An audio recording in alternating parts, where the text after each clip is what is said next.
Ar Lindu man vispār bija tā, ka, ja var ticēt mīlestībai no pirmā acu uzmetiena, tad tas ir kā zibens no skaidrām debesīm, ka es viņu ieraudzīju pirmoreiz, es sapratu, jā, viņa būs man. Es darīšu visu, lai viņa būtu man. Īpašais mirklis man asociējās ar to brīdi, kad mēs trietā es un tētis un mans mazais puika devāmies pie altāra, ja precīzāk, tētis mani nodeva Egara rokās. Es turējos tajā brīdī, lai nesāktu raudāt. Pati nezinu, vai aiz laimes, vai aiz priekiem. Kāzās jebkura sieviete ir skaista, bet man Līga bija viskaistākā. Tas bija skaists mirklis. Kleita bija tik fascinējoši, kad pēc tam daudzos audumu veiklos, kad es gāju iekšā, man pārdevējs stāstīja, ka nākušie cilvēki var izgriezt man bildīti.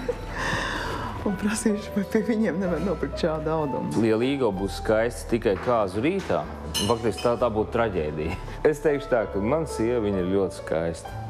Un viņa vienmēr ir skaista. Man nav vajadzīga kāza diena, lai es redzētu viņu skaistu. Mūsu kāzas, tas ir tāds daudzu komisku pārpratumu, notikumu virknējums. Pirmais atnāca frizieris ar nokavēšanos, aizgulējies. Un uzvelkot Līgavas Kleitu, atklājās, ka šuvēja vienkārši bija apakšsvārka apakšējo kā trubu aizšos līdz lejai ciet, ka soli nevar paspērt. Viss bija pārdomāts no A līdz Z. Viss, un viņš bija uzņēmies šīs te rūpes, lai būtu man šī baltā kleita, baltie uzvalki, baltās puķes. Un viņš man arī teica, es gribu, lai tev šī diena būtu neaizmirstama un īpaša. Un man viņa tāda arī bija. Mēs kāzās bijām nolēmuši, ka mēs dosim viens otram pašu izdomātu zvērestu.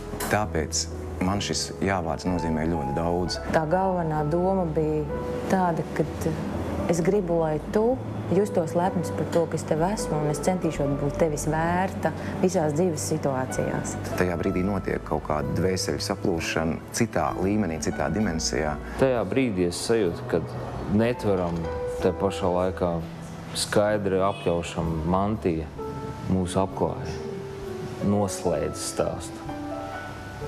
Tik biezs tāda, tu tiec apstiprināts, ģimene tiek apstiprināta. Ne tikai uz zemes, bet arī debesīs. Pasakot tomēr šo jāvārdu, vīrietis uzņemās, ka viņš tevi savā drošībā, savā paspārnē paņem. Tu ieved sievieti mierā, tu ieved viņu drošībā, jo līdz tam durvis ir atvērtas. Vienmēr.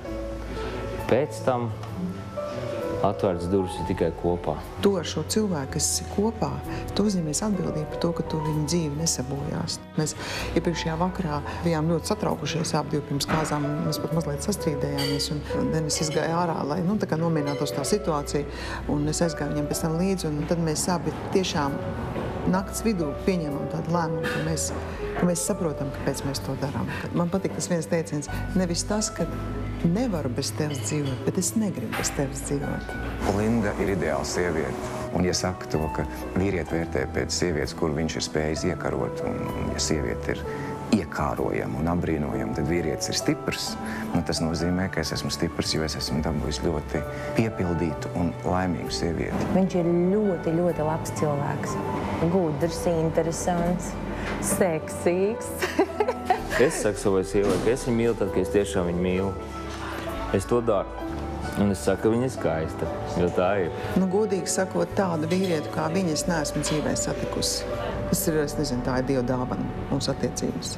Tā tas ir.